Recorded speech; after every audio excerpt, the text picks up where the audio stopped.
আসসালামু আলাইকুম। আপনারা সবাই কেমন আছেন? তো এখন আমার কবুতরগুলোকে খাবার দিব। ব্যালকনির মধ্যে যে কবুতরগুলো আছে, তো তাদের জন্য আমি খাবার মিক্সচার করে রেখেছিলাম। তো এই যে দেখেন, খাবার এর আগে দেওয়া হয়েছিল, কিন্তু ধানগুলা পড়ে আছে, মানে ধানগুলো আর খায় নাই। তো এখন আবার নতুন করে খাবারটা দিলাম। তো এভাবে ওদেরকে দিনের মধ্যে ২ থেকে ৩ বার খাবার দিতে হয় কবুতরকে, এবং খরগোশকেও কিন্তু আমি ২ থেকে ৩ বারই ঘাস দেই। এখন হচ্ছে ফিড দিব ইয়াকে, এই যে কোয়েল পাখিকে, মুরগিকে দেই মাঝে, মাঝে। এখন কোয়েল পাখিগুলোকে দিলাম। তো কোয়েল পাখিগুলো দেখেন ছোটাছুটি করতেছে। ৩ টা কোয়েল পাখি কম, তারপরেও দেখেন ওরা কিন্তু ঠোকরাঠুকরি করে। এই ছেলে কোয়েল পাখিটা বিশেষ করে লাফালাফি একটু বেশি করে।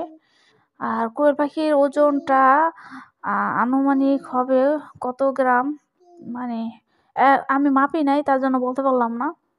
কিন্তু ডিমে চলে আসবে। আর কিছুদিন গেলে হয়তো ডিমে চলে আসবে ওরা, ডিম পারবে। আর এই দেখেন আমার কবুতরগুলো কিন্তু খাবার দিয়েছি, ওরা এখন খাচ্ছে না, ভয় পাচ্ছে। আর খরগোশকে কিছু ঘাস দিলাম। আর এই খরগোশের ঘাসটা হচ্ছে আমি সকালে যেয়ে নিয়ে আসি চক থেকে। আর এখন এই যে দিলাম, দেখেন আমাকে দেখে খরগোশগুলা একটু হা করে আসছিল, হাতগুলো বের করতেছিল। খরগোশ এমন একটা নিরীহ প্রাণী, মানে ওরা কথা বলতে পারে না, এবং কোনো শব্দও করে না ওরা। ওরা শুধু তাকিয়ে থাকে মুখের দিকে এবং হাত দুটো দিয়ে ইশারা দেয় বা এমন করে লাফালাফি করে। তো খরগোশগুলোকে দেখলে মায়া হয় মাঝে, মাঝে অনেক মায়া লাগে। আর আমার এই কবুতরের কথা কি বলবো, কবুতরগুলা ওই যে যেগুলো সাদা কালোর মধ্যে গোল্লা কবুতর, তো ওই কবুতরগুলা দেখেন কি ঝগড়া করে। মানে এ এ কয়দিন হয়েছে ওদের বয়স, এখন হালকা একটু ডাকাডাকি শিখছে। তো এর মধ্যে ওরা অনেক মারামারি করে, ঝগড়া করে। আর এই যে সাদা গোল্লাটার সাথে রেসারের কবুতরের মনে হয় জোড়া মিলতেও পারে। দেখি ওকে ও চুলকিয়ে দেয়, মাথা খাঁচিয়ে দেয়, এরকম করে। তো মুরগির ঘরের কাছাকাছি আরকি একটা কবুতরের ঘর বানাবো। কিনে আনিয়ে রাখবো। তো ওইভাবে করার চেষ্টায় আছি। তো দেখি ওইখানে নিয়ে গেলে কবুতরগুলো ছেড়ে পালবো। আর এই যে দেখেন খরগোশগুলা কি সুন্দর করে খাবার খাচ্ছে। ওরা কিন্তু কচি ঘাসটা বেশি পছন্দ করে। নরম ঘাস হলেই হয়। নরম, তারপরে যে ঘাস আছে, পানি ঘাস বলা হয়। তো ওগুলা গরু, ছাগল ওগুলাতে পছন্দ করে, ওরাও খায়, একটু কম খায় ওগুলা। আর কলমি শাকগুলো খায়। তো খরগোশ আমি পাল্টাছি বেশ কিছুদিন হবে। তো ওদের যেই খাবারগুলো পছন্দ আমি এতদিনে শিখে গেছি। ওদের মেইন খাবারটাই হচ্ছে যে কলমি শাক, তারপরে হচ্ছে হেঁচি শাক, ওটাও খায়, কম খায়।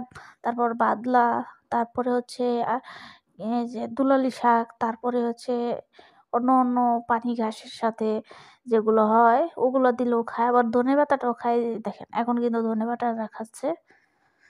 তো এভাবে মূলত আমার কবুতরগুলো বড় হয়ে গেল, খরগোশকেও এভাবে লালন পালন করতাছি।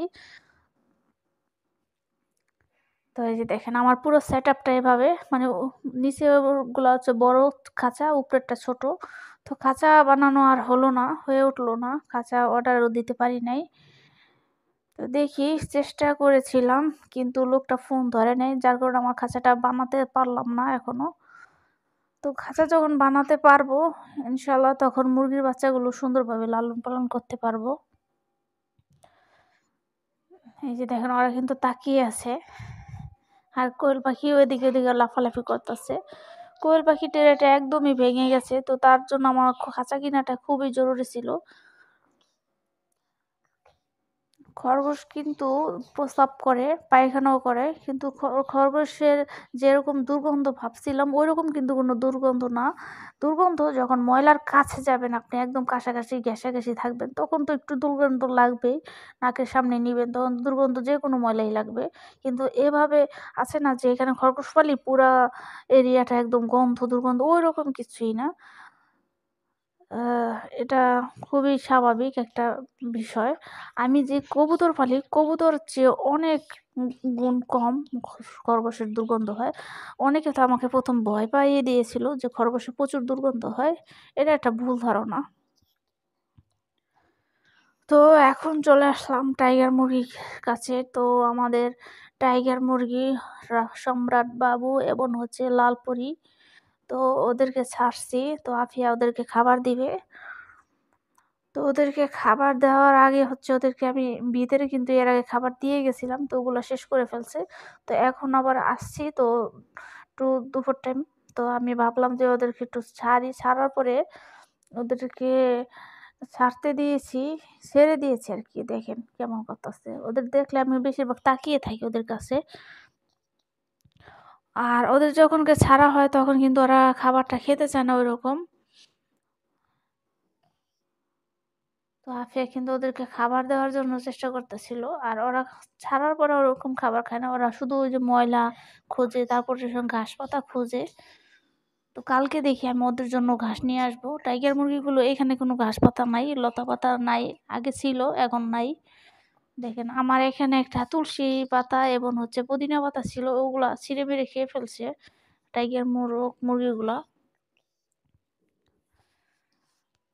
এই যে দেখেন, এখনো যারা ওই যে আমার টাইগার মুরগিটাকে মোরগ ভাবেন, কি বলবো, দেখেন ওরা ভালো করে দেখেন আপনারা, যাদের কাছে সন্দেহ মনে হচ্ছে দেখেন ওটা কিন্তু মুরগি ভাবতাছে, মোরগ ভাবতাছেন আপনারা, কিন্তু ওইটা ভালো করে একটু লক্ষ্য করেন, মোরগের সাথে তুলনা করেন, দেখেন দেশি মুরগির মতন কিন্তু হবে না। দেশি মুরগির সাথে যদি তুলনা করেন তাহলে মোরগের মতনই দেখবেন আপনারা। আপনারা যদি টাইগারের সাথে টাইগারের তুলনা করেন তখন বুঝতে পারবেন যে এটা মুরগি হওয়ার সম্ভাবনা আছে।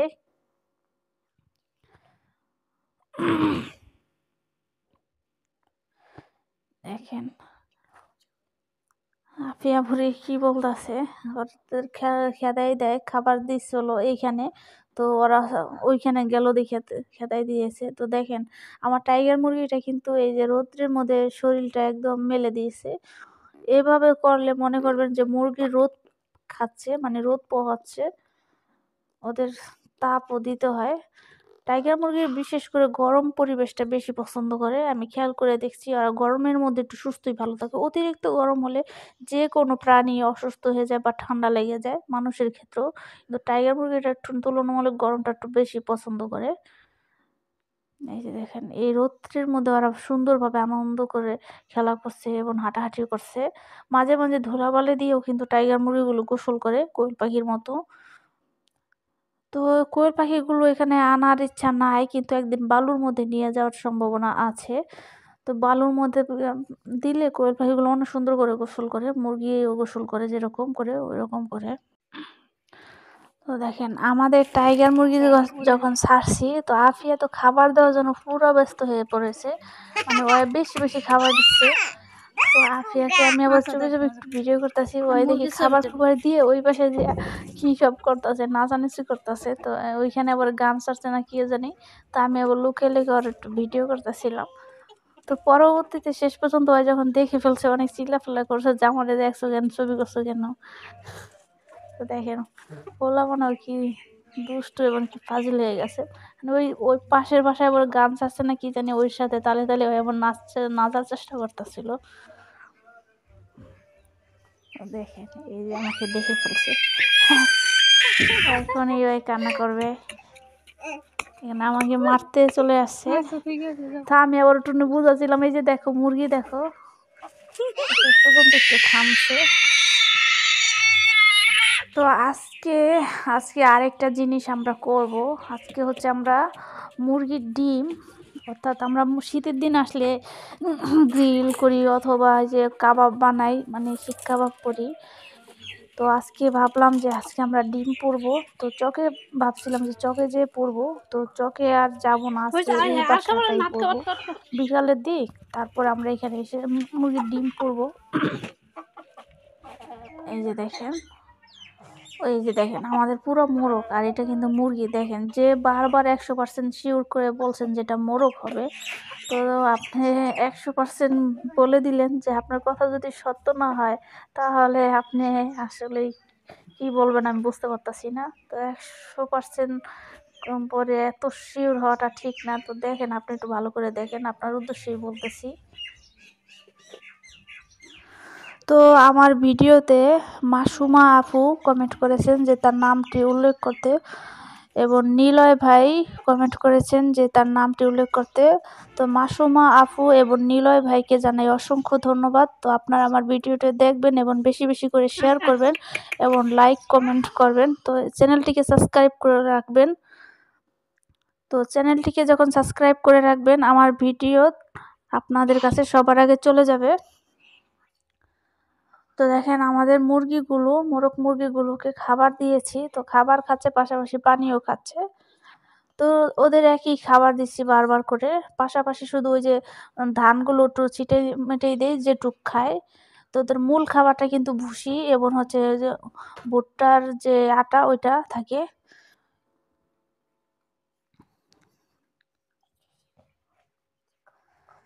তো এখন বিকেল হয়ে গেছে, তো আমরা বিকেল হয়েই গেছে, আসলে আজান দিয়ে দিয়েছে অনেক আগে। তো ঘর থেকে 2টা ডিম নিয়ে আসছি, তো আজকে হচ্ছে আমরা এখানে ডিম পোড়াবো। তো পথে আবার আমার ছোট ভাইয়ের সাথে দেখা হলো, তো ওকে আবার বলছিলাম, তো ও বলছে যে আমিও পোড়াবো।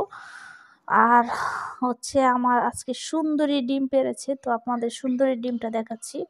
তো সুন্দরীর ডিমটা আমার ছোট ভাই আবার সংগ্রহ করে রেখেছিল, মানে ওদের ঘরে নাকি যেতে ধরেছিল, তো ও আবার আটকিয়ে রেখেছিল ওর খাঁচার মধ্যে, তো ওইখানে পারছিল। এই যে দেখেন সুন্দরীর ডিম। তো আমি ভাবলাম তাহলে সুন্দরীর ডিম প্রথম প্রথম ডিম তো ফোটাবো না, আর শীতের ডিম তো আর পয়লা ডিম, তো আমি ভাবলাম তাহলে এই ডিমটা আমি নিই, মানে পোড়াবো। তো 2টা নিয়েছি, ওইখানে আফিয়ার জন্য একটা আর আমার ভাগিনার জন্য একটা নিয়েছি, তো এটা হবে আমার জন্য নিলাম। তো এখন আমরা 3টা ডিম আর হচ্ছে আমার ছোট ভাই নিয়েছে আর একটা ডিম, তো সবাই মিলে এখন আমরা এই যে ডিমগুলো পোড়াবো। তো ডিম পোড়ানোর জন্য এখানে কাদা মাটি সাথে মিক্স করে তারপরে ডিমগুলোকে এভাবে বল বানাবো, যাতে করে ডিমটা ফেটে না যায় এবং হচ্ছে ভেঙে না যায়। আর এই মাটিগুলো দিলে মাটির যে গরম হবে, গরমের তাপে মানে ডিমগুলো সিদ্ধ হয়ে যাবে ভিতরে। তো এটা কিন্তু খুব একটা মজার একটা বিষয়। তো আমরা এভাবে প্রতি বছরই কিছু না কিছু একটা শীতের দিন আসলে পোড়াই, এটা আমাদের ভালো লাগে, আমরা শৈশব থেকে এইসব করে আসছি। আর এখনো বড় হয়ে গেছি, আমরা এখনো এই কাজগুলো করি, আমাদের ভালো লাগে আর কি। তো তাই আপনাদের সামনে একটু শেয়ার করলাম। কারোর শৈশবে যদি এই ধরনের কাজগুলো করে থাকেন তো অবশ্যই ভিডিওতে কমেন্ট করে উল্লেখ করবেন এবং কে কোন জায়গা থেকে আমার ভিডিওটি দেখছেন তাও উল্লেখ করবেন। তো দেখেন এই যে আমাদের সুন্দরী আর হচ্ছে এই যে ডেকি মুরগি, তারপর লাল বানু সবাই আছে, আমরাও আছি। তো মুরগির ডিমগুলো এখানে পোড়াবো না, মুরগির ডিমগুলো এখান থেকে বানিয়ে নিচ্ছি এই মাটি দিয়ে। মুরগির ডিমগুলো পুড়তে আমরা বাগানে চলে যাব। দেখেন আমরা এখানে 4 জন, আমরা মোট হচ্ছে 5টা ডিম পুড়িয়েছি।